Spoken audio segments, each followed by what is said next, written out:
Hello, everyone. Welcome back to my podcast. It is your host, Axel Stevenson, and today we will be talking about the image of a child. So, what is an image of a child? Well, Lori Malaguchi originally coined that phrase where he explained that the way children are viewed affects how they are treated.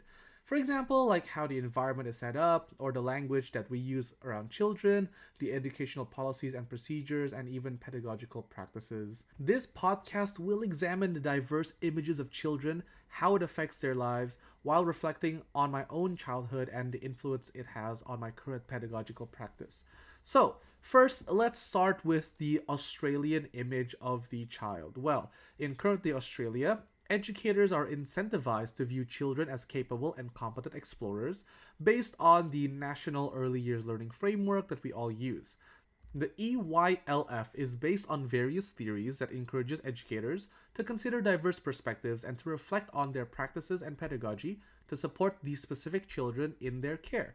For example, the EYLF uses Locke's tabula rasa theory to understand that early experiences are critical for development and later learning, while also integrating Froebel's concept of kindergarten to shape children's environments and embrace a play-based learning approach.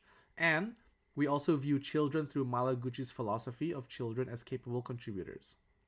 Therefore, by embracing multiple perspectives, educators are incentivized to use a strength and interest based approach to engage children in play based learning so that children's development is holistic and relevant to their individual personality and community. However, that wasn't always the case. Now, the Australian government, depending on the current political party in power, they have different views regarding early childhood. For example, the 2018 government believed that early childhood services are integral to increasing workforce participation and wanted to provide families financial support and access to high quality childcare.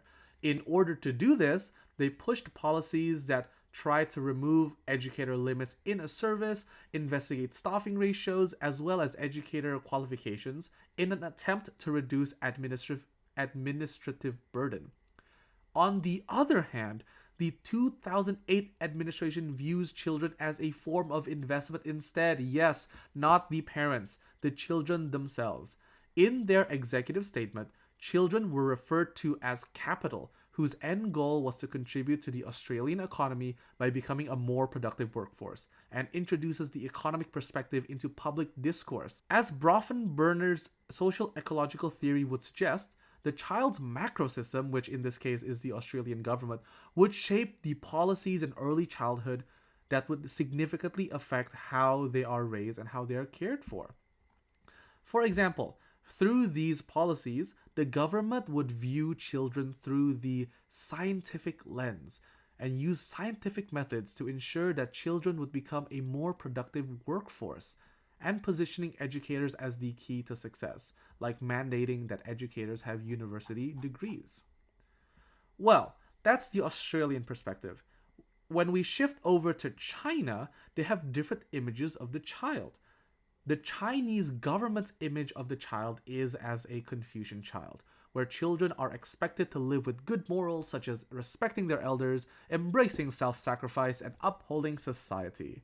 The 2015 government enforced a policy where regional kindergartens must, I repeat, must engage in a 10-minute storytelling session with specified books in order to instill specific virtues in the children. Now, this mirrors a traditional model approach where children are passive learners and teachers predetermining the learning content.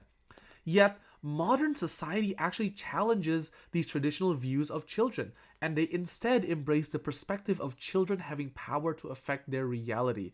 Now, this is reflected through popular children's literature by showing these children having agency and autonomy to change their own reality.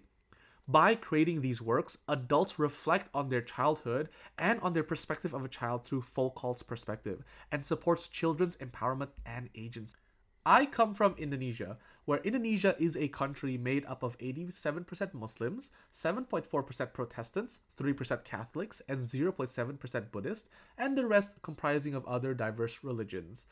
As there is a wide variety of religious cultures, one of the government's tenets is the unity of Indonesia.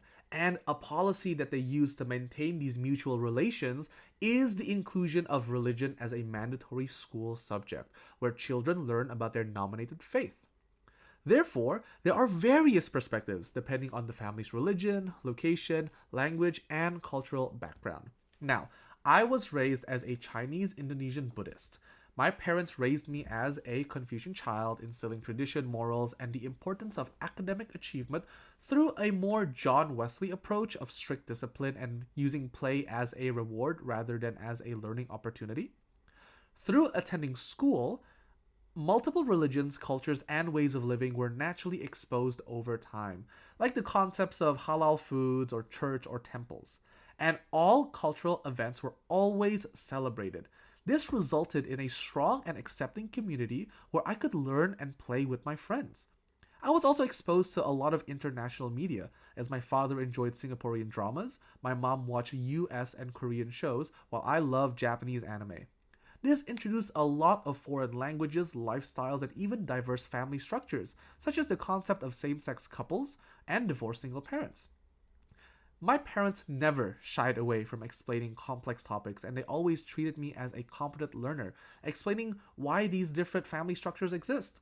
As a result of this exposure, tolerance and inclusivity are core beliefs that carried into adulthood.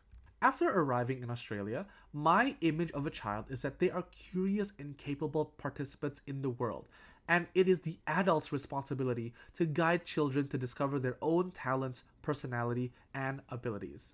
Now, as informed by family systems theory and Bronfenbrenner's socio-ecological theory, children are inextricably linked to their families, community, and culture.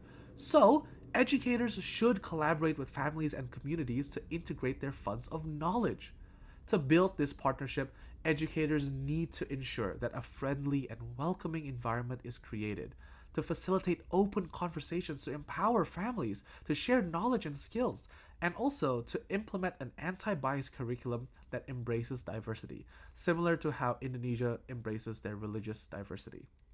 Through this strong partnership with families, children experience positive outcomes such as academic success, higher levels of confidence, and a smoother transition between schools.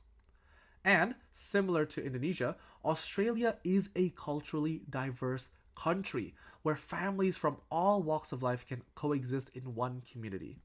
When inclusivity is embraced in everyday practice, educators foster children's sense of identity and belonging, and it also fosters their appreciation and understanding of diverse cultures. However, implementing an inclusive pedagogical practice and anti-bias curriculum depends on the educators' attitudes, their cultural awareness, and their knowledge. Therefore, educators should engage in reflective practices to evaluate strengths and areas for improvement in their current pedagogical practice. Fung et al. Found that educators who engaged in a group reflection were able to engage in higher levels of reflecting thinking, such as expressing why certain practices are put in place and how it affects children, while Quinones et al. Also found that educators were able to work through their emotions and consider different perspectives and brainstorm solutions for better practices through a group reflection. Furthermore, when provided with additional training, educators become more aware of their own internal bias and challenge it.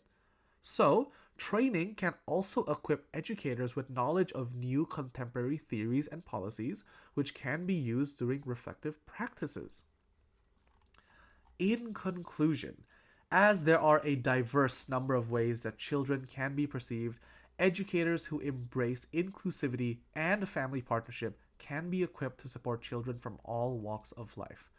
Through engaging with reflective practices, educators can embrace other perspectives to modify their environment and pedagogical practice to support children in their service. Finally, through additional training, educators can challenge their own bias and be more informed to update their pedagogy and practice. Thank you for tuning in to today's podcast. I am your host, Axel Stevenson, and I will see you guys on the next episode wherever you can find all your podcasts, like Apple Music, Spotify, or YouTube. Thank you.